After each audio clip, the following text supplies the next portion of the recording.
தெய்வத்தால் ஆகாத நின்னும் முயற்சிதன் மெய்வர்த்த கூலி தரும். சென்னை வடமேற்கு மாவட்ட கழக நிர்வாகிகள், தோழர்கள், தோழிகள் எல்லோருக்கும் என்னுடைய வணக்கத்தை தெரிவித்து, வடமேற்கு மாவட்ட கழக செயலாளர் திரு தணிகாசலம் அவர்களே, முன்னாள் ரஜினி ரசிகர் மன்ற மாவட்ட செயலாளர் திரு சினோரா எஸ் அசோக் அவர்களே, இன்றைய டிவிகே கட்சியின் உறுப்பினரும்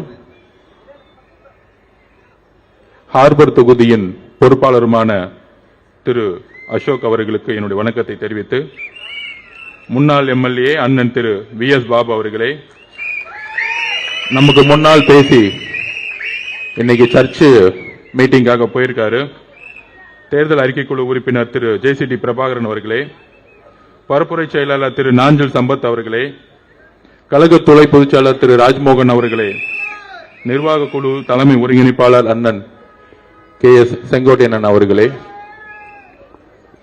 பொதுச் செயலாளர் அண்ணன் ஆனந்தன் அவர்களே, 2026 தமிழகத்தின் முதல்வர், தமிழகத்தின் தலைவர், எங்களுடைய அண்ணன் வெற்றி தலைவர்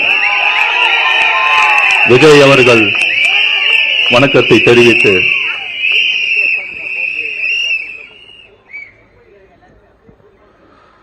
அதாவது சிபிஐ என்கொயரி முடிஞ்ச உடனே அந்த சிபிஐ என்கொயரிக்கு போகும்போதெல்லாம் இந்த திமுக காரங்களாம் என்ன பண்ணுவாங்கன்னா, மீடியாவில் உட்காந்துட்டு டெல்லியில கூப்பிட்டுட்டாங்க, அழுத்தம் கொடுக்குறாங்க, சிபிஐ மிரட்டுறாங்க அப்படின்னு ஒரு 5 நாள் பிரச்சாரத்தை உருவாக்குவாங்க. நான் உட்பட அண்ணன் நிர்மல்குமார் எல்லாம் போவோம். அண்ணன் உண்மைகளை சொல்லிட்டு வெளியே வரும் பொழுது நியூஸ் ஒன்று வந்துச்சு. தமிழ்நாட்டில் தேர்தல் கமிஷன் நோட்டிபிகேஷன் அனௌன்ஸ் பண்ணிட்டாங்க, தேர்தல் அனௌன்ஸ் பண்ணிட்டாங்க. தமிழ்நாடு மட்டுமல்ல, 5 மாநிலங்கள்ல. அன்னைக்கு 5 மணிக்கு மாடல் கோட் ஸ்டார்ட் ஆயிடுச்சு. மாடல் கோட் ஸ்டார்ட் ஆயிடுச்சுன்னு என்ன தெரியுமா அர்த்தம்? தெரியுமா உங்களுக்கு? அதாவது பிரச்சாரத்தை எந்த தலைவர் எங்க வேணா ஸ்டார்ட் பண்ணலாம். அப்புறம்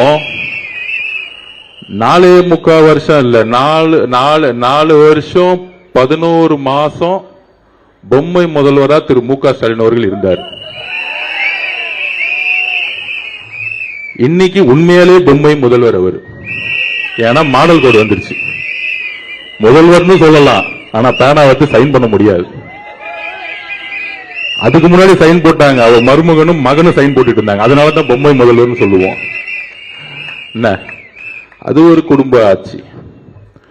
குடும்ப ஆட்சியோட நோக்கம் என்னன்னா, ஸ்டாலின் சார் டாக்ஸ் எல்லா இடத்துலயும் 30% கமிஷன் அடிச்சு கரப்ஷன் பண்றது மட்டும்தான்.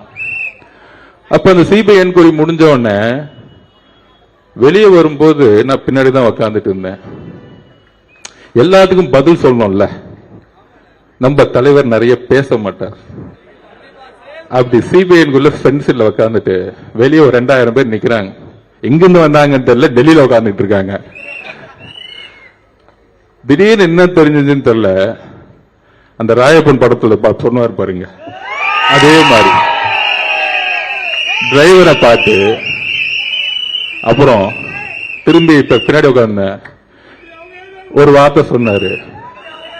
நான் சொன்னேன், சிபிஐ என்கொயரி போய் முடிச்சுட்டு லிப்ட்ல வரும்போது, அண்ணா எலெக்ஷன் கமிஷன் நோட்டிபிகேஷன் பண்ணிட்டாங்க, தேர்தல் ஏப்ரல் மாசம் 23 அப்படியே அமைதியா கேட்டுக்கிட்டு இருந்தாரு. வண்டியில உக்காந்துட்டு டக்குன்னு டிரைவரை பார்த்து மேல வந்து கிளாஸ் ஓபன் பண்ணுங்கன்னு சொன்னாரு. எனக்கு அப்பயும் இன்னும் அண்ணன் காத்து வாங்கறதுக்கு பண்றாரா அப்படின்னு நினைச்சேன். அப்புறம் ஒரு குரல் வந்துச்சு, என்ன அர்ஜுன் ஆரம்பிச்சிடலாமா இங்க இருந்த அப்படின்னு கேட்டாரு.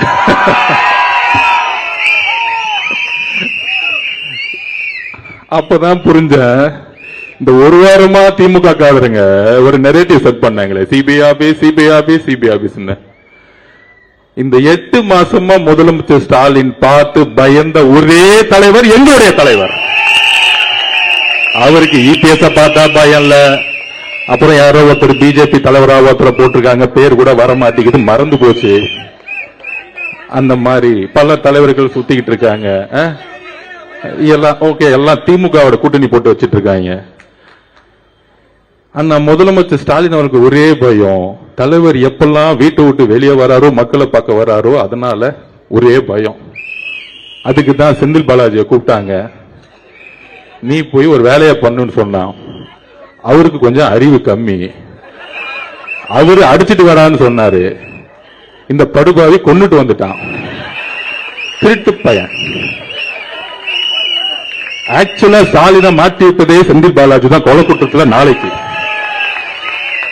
இதுக்கு பின்னாடி என்ன அஜெண்டா இருக்குன்னு செந்தில் பாலாஜிக்கு தான் தெரியும். அவர் நம்மள எதிரியா நினைச்சிட்டு இருக்காரு. அவர் பேச விடாம நிப்பாட்டுறானா, நம்மள மக்களை கொன்னு குவிச்சிட்டு ஒரு வாரமா நாடகம் ஆடி நம்ம மேல கொலைப்பள்ளி சொல்லி அத சுப்ரீம் கோர்ட்ல நம்ம நிரூபிச்சது. அந்த ஜட்ஜிக்கே புரிஞ்சிச்சு மகேஷோட ஆக்டிங், அதுக்கப்புறம் செந்தில் பாலாஜியோட ஆக்டிங், காலையில உதயநிதியோட ஆக்டிங். என்ன பிரச்சனைனா, நம்ம தலைவர் ஆக்டிங் தெரிஞ்சு நம்பர் 1 ஆகி அரசியலுக்கு வந்துட்டாரு. இவங்களுக்கு ஆக்டிங்கும் தெரியல, அரசியலும் தெரியல, என்ன பண்ணணும் தெரியல. இதுதான் பிரச்சனை. ஏதாவது ஒண்ணுல எக்ஸ்பர்ட்டா இருந்தா பரவாயில்ல, எதுலயுமே இல்ல. மூளையில என்ன இருக்குன்னு தெரியல. பிறக்கும் போதே களிமண்ணு மட்டும்தான் பெற்று வச்சிருக்காங்கன்னு தெரியல. சரி, அதை விடுங்க, நம்ம அந்த விமர்சனத்துக்குள்ள போக வேணாம். நம்ம ஏதாவது ஒரு வார்த்தை சொன்னா அது 100 வார்த்தை ஆக்கி டிபேட் ஆகிட்டு இருக்காங்க. அப்ப இந்த கொலையை செஞ்ச பிறகு நம்ம மேல கொலைப்பள்ளி சொல்லி இன்னைக்கு பாருங்க, நம்ம அண்ணன் செந்தில் பாலாஜி அண்ணன் என்கொயரி போயிருக்காரு. உங்க மேல கொலைப்பள்ளி இருக்குன்னு டவுட் வந்தனாலதான் உங்களை கூப்பிட்டு என்கொயரி பண்ணிட்டு இருக்காங்க. இவ்வளவுதான் சிம்பிள். அப்ப போலீஸும் அவங்க கிட்ட இருக்கு, ஜட்ஜு அவங்க கிட்ட இருக்கிறாரு. 1 நம்பர் கமிஷன் போட்ட ஜட்ஜு அவங்க இப்படி எல்லாம் ஏமாத்தி நம்ம மேல கொலைப்பள்ளி சொன்னாங்க. போட்டு நம்ம மேல ஒரு எஸ்ஓபியை போட்டாங்க, ஸ்டாலின் ப்ரொசீஜர் கோட். ஸ்டாலின் எஸ்ஓபியை போட்டு முடிச்சிட்டான், ஸ்டாலின் ஆப்ரேட்டிங் ப்ரொசீஜர். அப்ப அதை போட்டுட்டு என்ன பண்ணாங்க, தமிழக வெற்றி கழகத்துக்கு மட்டும்தான் கூட்டம் வரும். உடனே சொல்றாங்க, அது என்ன தமிழக வெற்றி கழகம் மட்டும் கூட்டத்தை கண்ட்ரோல் பண்ண முடியல அப்படின்னு ஒரு பிரச்சாரமா. யாரு கூட இருக்கக்கூடிய வித்வான்கள் நல்லா வித்வானம் பண்ணுவாங்க, காசை வாங்கிட்டு டக்க டக்க டக்க டக்க டக்குன்னு அடிச்சுட்டே இருப்பாங்க. டிவியில வைக்காது, இதுதான் டிபேட்டே. ஆனா மக்கள் 5% எவரும் நியூஸ் சேனல் பாக்குறதே கிடையாது. திமுக காரங்க மட்டும் பார்த்து பார்த்து பார்த்து ஆஹா சூப்பர்ப்பா, நல்லா பேசுறாருப்பான்னு நல்ல காசை கொடுத்து வாங்கி என்ஜாய் பண்ணிட்டு இருப்பான். அப்ப இந்த கொலைப்பள்ளியை சுமத்தினாங்க, எஸ்ஓபியை போட்டாங்க. நம்ம கிட்ட என்ன கூட்டத்தை கட்டுக்கடங்காத கூட்டத்தை கண்ட்ரோல் பண்ண முடியல. இப்ப ஒரு திருச்சியில மாநாடு பண்ணாங்களே, பெரிய மாநாடு. அந்த மாநாடு பேர் என்ன தெரியுங்களா? வேவ் ஸ்டாலினா. அதுவும் நம்மள பார்த்து காப்பி. வேவ்னு என்ன தெரியுங்களா? மக்கள் கூட்டம் அலையலையா வருது. எல்லாம் 300 ரூபாய் கூட்டிட்டு வந்து பஸ் டிரான்ஸ்போர்ட்ல உட்கார வைக்கல. எங்கேயா வேவ் வரப்போகுது உங்களுக்கு? 22 கட்சி கூட்டணி வச்ச உங்களுக்கு மக்களே வரலன்னா அந்த கூட்டணி கட்சிகள் தவிர எவனும் கட்சி தலைவர்கள் தவிர யாரும் ஓட்டு போட போறது இல்லை. இதுதான் அரசியல், இதுதான் தேர்தல் அரசியல். மக்கள் உங்கள் மேல நம்பிக்கை இழந்த பிறகு கூட்டணி கட்சியில் இருக்கக்கூடிய தொண்டர்கள் எப்பயும் உங்க மேல வந்து நம்பிக்கை இழந்துட்டாங்க. சரி, அப்படிலாம் இருக்கும் பொழுது நம்ம என்ன பண்ணோம் அப்படின்னா, கூட்டம்லாம் இவங்களுக்கு வராது, மக்கள் தோணிட்டாங்க. அப்ப என் மேல இப்ப வந்து ஒரு விமர்சனம் வருது. அந்த விமர்சனத்துக்கு ஜனநாயக பூர்வமாக பதில் சொல்லக்கூடிய இடத்துல இருக்கும். நம்ம ஒன்னும் பிறப்பால் முதலமைச்சர் ஆகிறோம் இல்லையே, பிறப்பால் துணை முதலமைச்சர் ஆகிறோம் இல்லையே, என்ன கேள்வி கேட்டா நீ கேள்வி கேட்பியா அப்படின்னு முடக்கக்கூடிய இடத்துல நம்ம இல்லை. நம்ம ஒரு சாமானிய கட்சி, இன்றைக்கும் ஒரு சாமானியனாக நம்ம இருந்துகிட்டு இருக்கோம். அதிகாரத்தில் இருந்து இன்றைக்கும் பேசவில்லை. ஆனால் எங்கு ஆதிக்கம் இருக்கிறதோ அங்கு முதல் குரல் டிவி கேளந்து ஒலிக்கும். இதுதான் எங்களுடைய கட்சி. அப்படி சிபிஐல என்கொயரி முடிஞ்ச உடனே பிரச்சாரத்தை அப்படி மேல எந்திரிச்சார். டைவர்ட் ஆயிட்டேன்னு நினைக்கிறேன். இதுதான் நம்ம பிரச்சனை. அவ்வளவு கோவம் உள்ள இருக்கு. அப்ப மேல எந்திரிச்சாரு. அப்படி எந்திரிச்சு மேல நின்று ஆரம்பிக்கலாமான்னு கேட்டாரு. அப்படி மேல எந்திரிச்சு என்ன பண்ணாருன்னா, சிபிஐ ஆபீஸ்குள்ள இருந்தே மேல எந்திரிக்கிறாரு. அண்ணனுக்கு தைரியம் இருக்கு. அது வேற மாதிரி தெரியும். அப்ப எந்திரிச்சு அந்த கேட்டுக்கு வெளியே வந்து மேல பார்த்துட்டு அங்க 2000 பேர் நான் கையை காமிச்சிட்டு பத்திரமா இறங்கிட்டு, இது போதுமா அப்படின்னு கேட்டார். இது போதுன்னு அப்படின்னு நானும் சொன்னேன். அப்ப இன்னுமேட்டு இந்த SOP இதெல்லாம் கிடையாதுல்ல அப்படின்னு கேட்டாரு.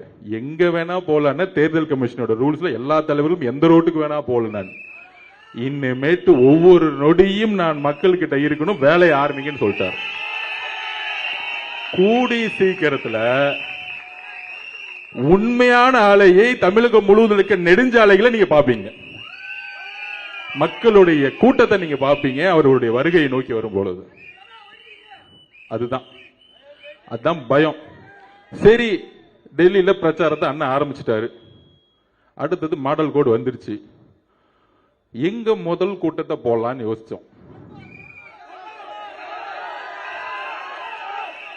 இந்த தீய சக்திக்கு முதல் காரணம் யாரு?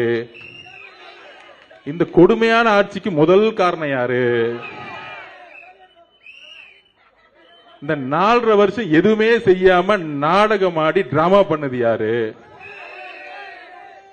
இந்த டிராமா கம்பெனியை ஒழிக்கணும்னா கொளத்தூர்ல இருந்தா முதல்ல ஆரம்பிக்கணும்.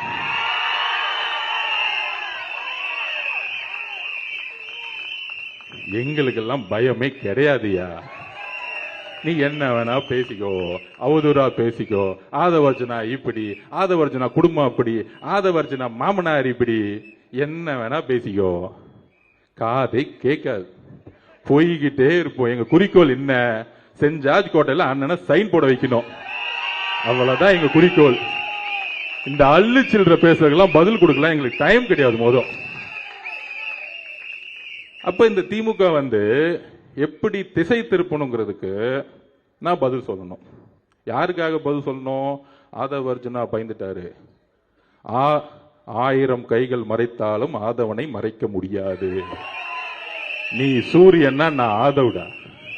நான் யாருக்கும் பயப்படாது கிடையாது. 5 வயசுலயே எங்க அம்மாவுடைய சாவை பார்த்தவன் நான். இதுக்கு மேல எவனே என்ன பயன்படுத்த முடியாது. எழுதி வச்சுக்கோங்க. இந்த உலகத்துல தன்னுடைய தாயை சாவ 5 வயசுல பார்த்த ஒரு பையன்னா நான் தான். அது இதுலயே நான் அந்த பயத்திலிருந்து வெளியே வந்து இன்னைக்கு தமிழக மக்கள் முன்னாடி தைரியமா நிக்கிறேன்னா என் தலைவர் உண்மையா இருக்கிறாருங்கிற ஒரு வலிமை என்கிட்ட இருக்கு. என்கிட்ட எந்த போயும் கிடையாது. நான் யாரையும் ஏமாத்தினது கிடையாது. எந்த கட்சிக்கும் துரோகம் செஞ்சது கிடையாது. நான் வேலை பார்த்தேன். அந்த இடத்துல உண்மை இல்லைன்னா நாங்க இருக்க மாட்டேன். அவ்வளவுதான் என்னுடைய வரலாறு. எங்க வேணா நான் போய் சொல்லுவேன், என்ன வேணா கேள்வி கேள்வி.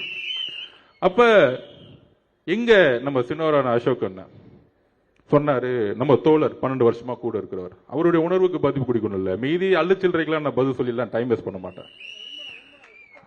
அப்புறம் அசோக் அண்ணன் நம்ம கூட 12 வருஷமா இருக்கிறவர், நான் அவரை பத்தி சொல்லணும். 40 வருஷம் மரியாதைக்குரிய ரஜினி சார் அவர்கள் கூட இருந்தவர், நம்மளுடைய அன்புக்குரியவர் அவர். அதுல எந்த விதமான கருத்து வேறுபாடும் கிடையாது, எனக்கும் கருத்து வேறுபாடு கிடையாது. அப்படி 12 வருஷமா பழகினதுல ஒரு 30 நாளுக்கு முன்னாடி 2 மாசத்துக்கு முன்னாடியே சொன்னார், அரசியல்ல நான் வரணும்னு இருக்கேன். தலைவரோட 40 வருஷம் இருந்துட்டேன். என்னுடைய மனைவி என்னுடைய மகள்லாம் வந்து விஜய் சாருடைய ரசிகர்கள். டிவிக்கு கட்சியில் நான் வந்து சேர்ந்தா நல்லா இருக்குமா? நான் ரஜினி ரசிகர் மன்றத்திலிருந்து வந்தேன், எனக்கான மரியாதை இருக்குமா அப்படின்னு கேட்டார். நான் சொன்னேன், டிவிகே கட்சிக்கு வரணும்னா ஒன்னே ஒண்ணுதான் குவாலிபிகேஷன், உண்மையா இருக்கணும், நேர்மையா இருக்கணும், அப்புறம் தைரியமா இருக்கணும். இந்த 3 குவாலிபிகேஷன் தான், வேற ஒண்ணுமே கிடையாது. உங்க அப்பா மினிஸ்டரா, எம்எல்ஏவா, பணக்காரனா, கோடீஸ்வரனா, எந்த குவாலிபிகேஷனுக்கு அண்ணன் கிடையாது. இன்னைக்கு 234 வேட்பாளர்களை அண்ணன் உருவாக்குனாரு. அதுல பாதிக்கு மேற்பட்ட அல்ல, முக்காவாசி வேட்பாளர்கள் ஒரு ஆட்டோ ஓட்டுநர், ஒரு மீனவர், ஒரு விவசாயி, கையில 10 லட்சம் கூட கிடையாது. ஆனால் அண்ணன் தேர்ந்தெடுக்கக்கூடிய வேட்பாளர்கள் யார் தெரியுமா? மக்களிடம் உண்மையாக நேர்மையாக ஒரு எம்எல்ஏ அடுத்த 5 வருஷம் மக்களை நேர்மையாக பார்க்கக்கூடிய ஒரு எம்எல்ஏ உருவாக்கிட்டு இருக்காரு. இதை புரிஞ்சுக்குவாங்க. எடுத்தோடனே உங்களை மாதிரி 50 கோடி இருக்குமா, 1000 கோடி செலவு பண்ண முடியுமா அவர் கேட்க மாட்டார். அப்ப நான் அசோக் சொன்னேன், சரிண்ணே அதெல்லாம் ஒண்ணும் இல்ல, நீங்க வாங்கன்னு சொன்னேன். ஏன்னா ரஜினி ரசிகர்களுக்கு தெரியணும்ல உண்மை என்னன்னு. இந்த சூழ்ச்சியில இப்ப நடுவில் பண்ணது யாருன்னு சொல்றேன், எக்ஸாம்பிளே சொல்றேன். அப்ப தலைவரை பார்க்க போறார் அசோக் அண்ணன். அசோக் ஒரு 5 பேர் அன்னைக்கு சேர்ந்தாங்க. நம்ம தனபால் சார் பையன்லாம் இருக்காரு பாருங்க, பழைய ஸ்பீக்கர், அவருடைய பையன்லாம் சேர்ந்தாரு. 4 பேர் பேசி முடிச்சாங்க. லாஸ்ட்ல தான் அண்ணன் போனார். என்னடா 40 நிமிஷமா பேசிக்கிட்டே இருக்காரு அவரும் ஒரு பையனும், என்னடா வெளியே வரவே மாட்டேங்கிறாரு அப்படின்னு. திடீர்னு கதவு திறந்து நான் பாக்குறேன், 3 பேரும் பயங்கரமா சிரிச்சுக்கிட்டு இருக்காங்க. யாரு? நம்ம தலைவர் விஜய் சாரும் அசோக் சாரும் பையனும் சிரிச்சுக்கிட்டே இருக்கிறாங்க. ஆமா. அப்ப என்னடா இது பயங்கரமா சிரிச்சிருக்காங்க. அப்போ வந்து சரி டிஸ்டர்ப் பண்ணோன்னு வெளியே வந்துட்டேன். வந்த பிறகு அசோக் சார்ட்ட கேட்டேன், என்ன அப்படி பேசிட்டு இருக்கீங்க அப்படின்னு. நம்ம தலைவரை பத்தி தெரிஞ்சுக்கணும். அப்ப அவர்கிட்ட கேட்டிருக்காரு, நான் 40 வருஷம் தலைவர் ரஜினி சார் கிட்ட இருந்துட்டு வந்துட்டேன், என்ன உங்களோட அக்செப்ட் பண்ணுவீங்களான்னு கேட்டார். அப்புறம் இன்னொன்னு சொன்னார், டிசம்பர் 12ஆம் தேதி ஆனா நியூஸ் பேப்பர்ல நான் விளம்பரம் கொடுப்பேன், நான் அவரை போய் பார்ப்பேன், அதெல்லாம் உங்களுக்கு பிரச்சனையான்னு கேட்கும் பொழுது, உங்களுக்கு தலைவர் எப்படியோ அதே மாதிரி நான் சினிமாவில் இருக்கும்போது எனக்கு ஒரு தலைவர்னு சொன்ன மனிதர் எங்களுடைய தலைவர். நீங்க போய் சிறப்பா செயல்படுங்க, உங்களுக்கு என்ன வேணும்னு கேட்டார்.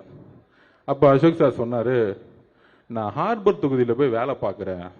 யாரு? அண்ணன் பாருங்க, சேகர் பாபு தொகுதியில் போய் வேலை பார்க்கிறேன். உடனே அப்ப சொன்னாரு, தாராளமா போய் வேலை பாருங்க அப்படின்னு கூப்பிட்டு அவருக்கு என்ன வேணுமோ பண்ணி கொடுங்க, கட்சியில அவருக்கு என்ன பொறுப்பு கொடுக்கணுமோ கொடுத்துருங்க அப்படின்னு சொன்ன தலைவர் எங்களுடைய தலைவர். இதெல்லாம் தெரிஞ்சுக்கணும். ரஜினி ரசிகர் மன்றத்திலிருந்து வந்தவருக்கு கட்சியில பொறுப்பையும் கொடுத்து அவருக்கான அங்கீகாரம் கொடுத்து மேடை ஏற்றிய ஒரே கட்சி நம்மளுடைய தமிழக வெற்றி கழகம். அப்ப நம்மளை டைவர்ட்லாம் எப்படி பண்ணுவாங்க, எப்படி போக்கஸ் பண்ணுவாங்க? அதுக்குதான் சென்னையில் நடந்த ஆர்ப்பாட்டத்தை பத்தி பேசிட்டு இருந்தேன். அந்த ஆர்ப்பாட்டத்தில் என்ன நடந்துச்சு?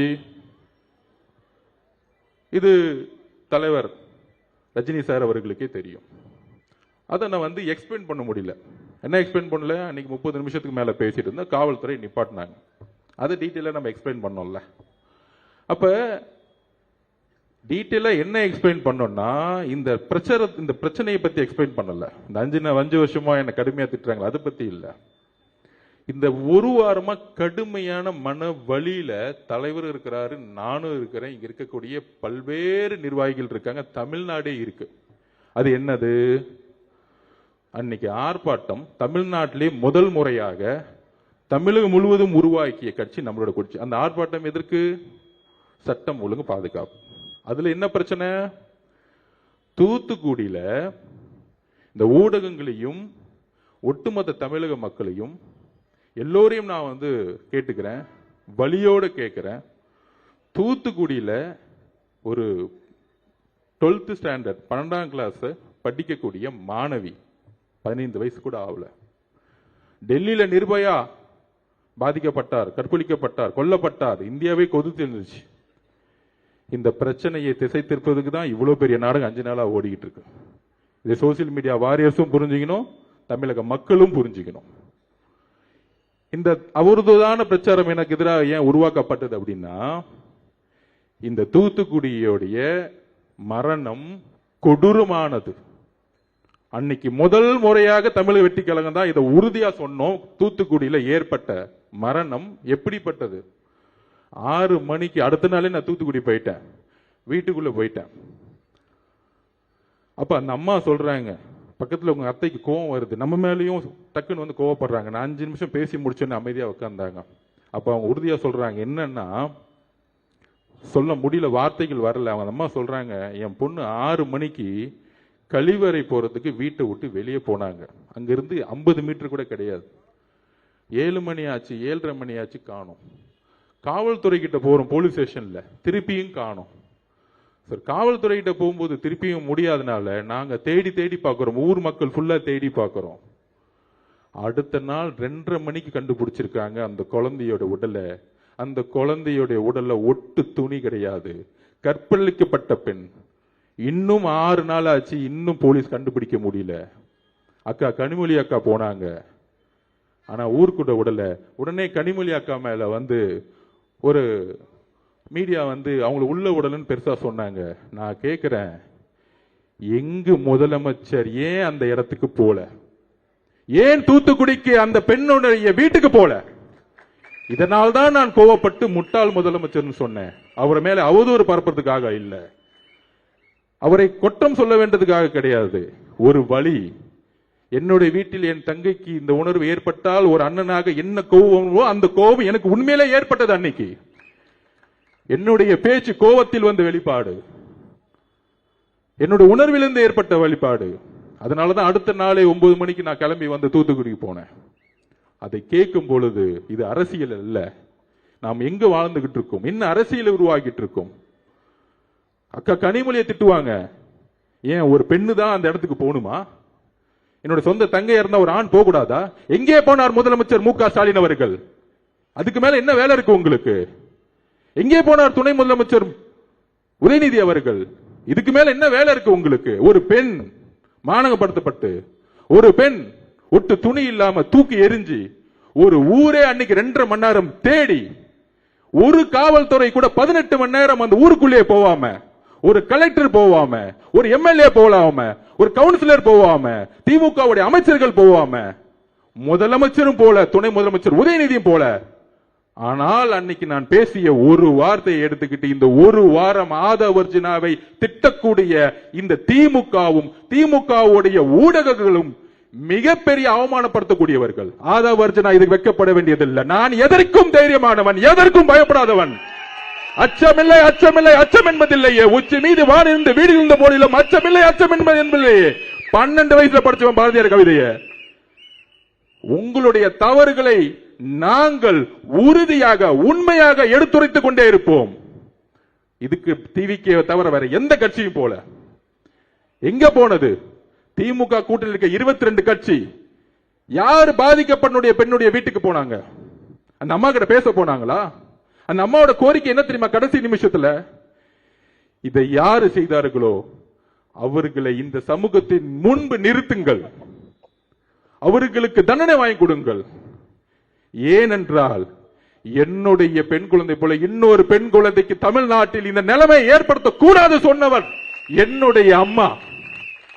தூத்துக்குடியில் இருக்க பாதிக்கப்பட்ட அம்மா தன் குழந்தையை இறந்தாலும் அவர்கள் கவலைப்பட்டது இன்னொரு பெண் குழந்தைக்கு இந்த பிரச்சனை நடக்கக்கூடாதுன்னு பேசினாங்க என்கிட்ட. ஆனால் இதை மூடி மறைக்கணும். நிர்பயா சகோதரர் பாதிக்கப்பட்டது போல இந்த பிரச்சனையை தமிழக மக்களுக்கு கொண்டு போய் சேர்த்தக்கூடாது. தலைவர் ரஜினி சார் அவர்களே, உங்கள் மீது எங்களுக்கு எந்த வெறுப்பும் கிடையாது, உங்கள் மீது எங்களுக்கு அன்பு மட்டும்தான் இருக்கிறது. இதை நான் உறுதியாக பதிவிடுகிறேன். நான் ஒரு சாமானியன், அதிகாரம் என்கிட்ட இல்ல, பணபலம் இல்ல. நான் இன்றைக்கும் ஒரு சாமானியன், ஒரு சாதாரண விவசாய வீட்டில் பிறந்த உணர்வு தான் இன்னைக்கும் இருக்கு. எல்லா தொழிலையும் தூக்கி போட்டு வந்துட்டேன். எனக்கு வேற எதுவும் இல்ல, எந்த நாதியும் இல்ல. ஏன்? என்னுடைய குடும்பமே என்னுடைய அரசியலுடைய முடிவுகளுக்கு எதிராக இருக்கிறது. எல்லாரையும் தூக்கி போட்டிருக்கோம். ஏன்? நான் உண்மையாக மக்களிடம் இருக்க வேண்டும் என்ற உணர்வு எனக்கு இருக்கிறது, என்னுடைய தலைவருக்கு இருக்கிறது. அவதூறுகளை பத்தி கவலைப்படல. 5 வயசுல என்ன அனாதன்னு சொன்னாங்க, 12 வயசுல என்ன குறிக்கோள் இருக்கும் போது நீ ஏழைன்னு சொன்னாங்க, 16 வயசுல பொலிட்டிக்கல்ஸ் படிக்கும் போது உனக்கு எதுக்கு இந்த வீண் வேலை பொலிட்டிக்கல் சைட் படிக்கணும்னு சொன்னாங்க. திமுக நான் வேலை செய்யும் போது உன்னாலெல்லாம் ஜெயிக்க வைக்க முடியுமான்னு என்ன பார்த்து கேட்டாங்க. டிவிக்கு வரும்பொழுது நீ என்ன சாதிப்பன்னு கேட்டாங்க. என் தலைவர் இருக்கிறார், உண்மை இருக்கிறது, என் கட்சியுடைய தொண்டர்களும் மக்களும் இருக்கிறார்கள், நாங்கள் உறுதியாக சாதிப்போம். எம்ஜிஆரிடம் இருந்த உண்மை எங்களுடைய தலைவர்கிட்ட இருக்கு. அப்ப தமிழக மக்களே, எதனால என்னுடைய வார்த்தைகள் மாறியது? என்ன பிரச்சாரத்தை திமுக உருவாக்கியது? மற்ற கட்சிகள் எதனால உருவாக்கிறாங்க? நாம் எந்த காலகட்டத்தில் நம்ம இருக்கிறோம் யோசிச்சு பாருங்க. நான் இன்றைக்கு உறுதியாக சொல்லுகிறேன், இன்றைக்கு நோன்பு மாதம்.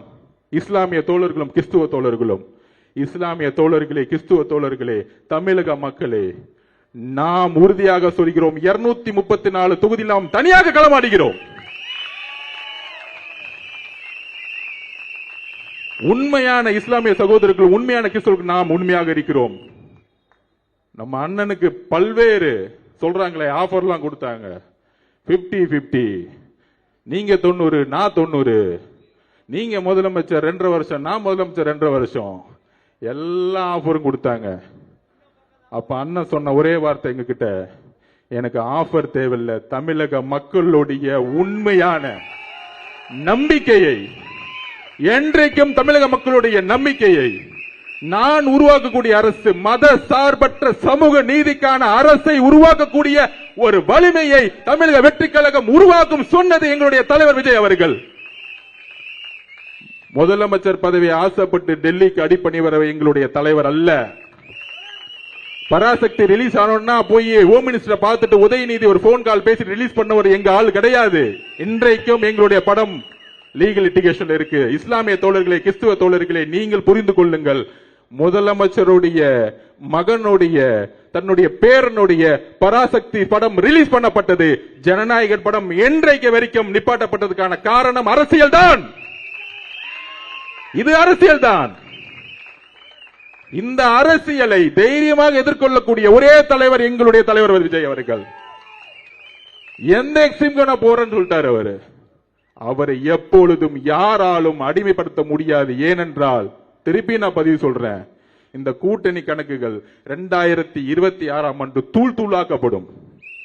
ஒரு சிங்கம் ஆடுடன் சேர்ந்து பாதுகாப்பை கொடுக்க முடியாது மக்களுக்கு. நம்மளுடைய தலைவர் சிங்கம். நாம் ஒரு மிகப்பெரிய ஆட்சியை உருவாக்க, பெரியார்களுடைய கொள்கையை உருவாக்க, அம்பேத்கருடைய கொள்கையை உருவாக்க நாம் ஒரு மிகப்பெரிய அரசியலை உருவாக்கிட்டு இருக்கோம். நம்பர் 1. அப்புறம் அன்னைக்கு ஆர்ப்பாட்டத்தில் பேசும்போது நான் தெளிவா பேசினேன். என்ன பேசினேன்? எப்பெல்லாம் திமுகவை எதிர்த்து ஒரு சக்தி வருகிறதோ, ஃபர்ஸ்ட் எம்ஜிஆர் அவர்கள் கடுமையா 5 வருஷம் போராடி பார்த்தாங்க. செங்கோட்டையனை கேட்டு பாருங்க, அடிச்சாங்க, விரட்டினாங்க, எல்லாம் பண்ணாங்க. ஆனா கடுமையா மக்கள் ஆதரவோட வெற்றி பெற்றுட்டாங்க. அன்னையில இருந்து அவர் உயிரோட வரைக்கும் ஜெயிக்க முடியல. அடுத்து ஜெயலலிதா அம்மா வந்தாங்க,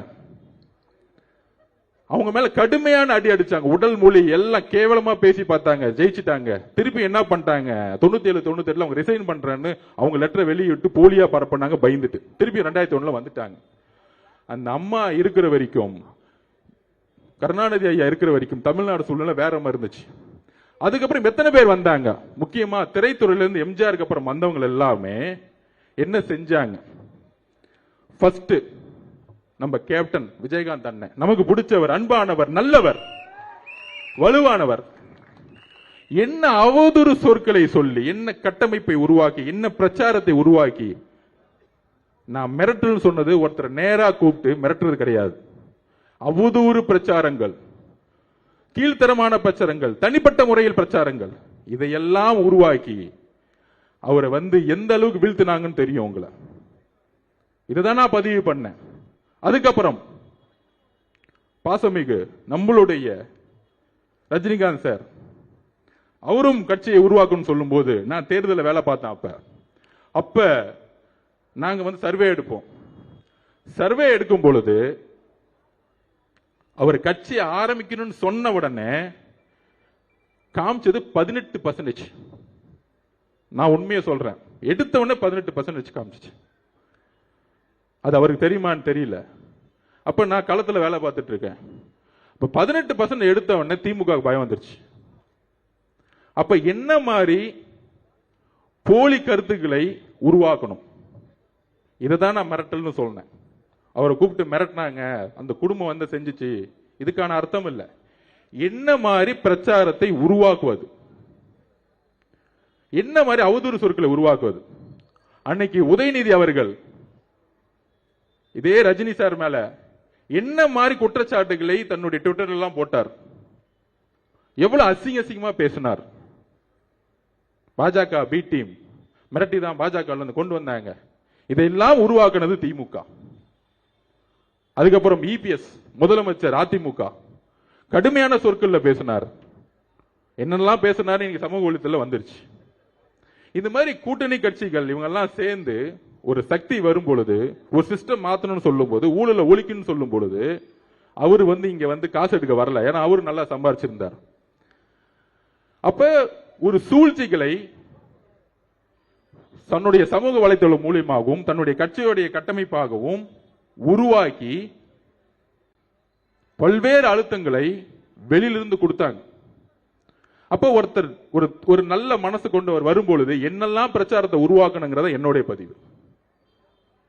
அவரை சிறுமைப்படுத்த வேண்டுமோ இல்ல அவர் பயந்துட்டாரோ சொல்ல வேண்டிய அர்த்தம் கிடையாது. இந்த திமுகவுடைய சூழ்ச்சிகளை அன்றைக்கு நான் பதிவு பண்ணேன்.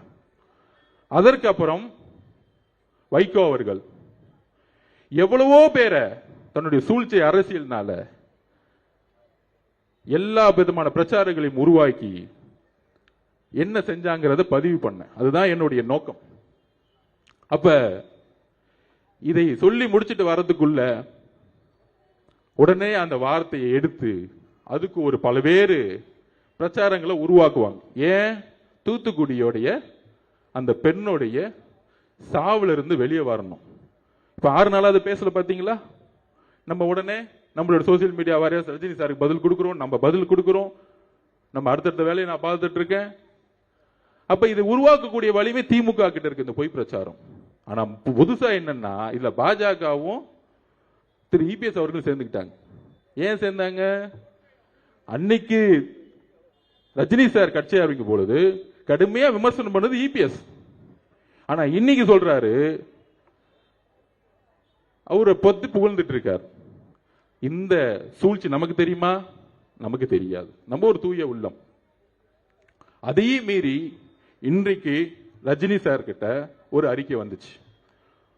ரஜினி சாருக்கு எல்லா உண்மைகளும் தெரிஞ்சிருக்கலாம். ஆனால் இந்த விவாதங்கள் இதெல்லாம் பார்த்து அவரு தன்னுடைய மனசுல தப்பா நினைக்கிறதுக்கான வாய்ப்பு இருக்குன்னு அவர் அறிக்கையை பார்த்து தெரிஞ்சுக்கிட்டேன்.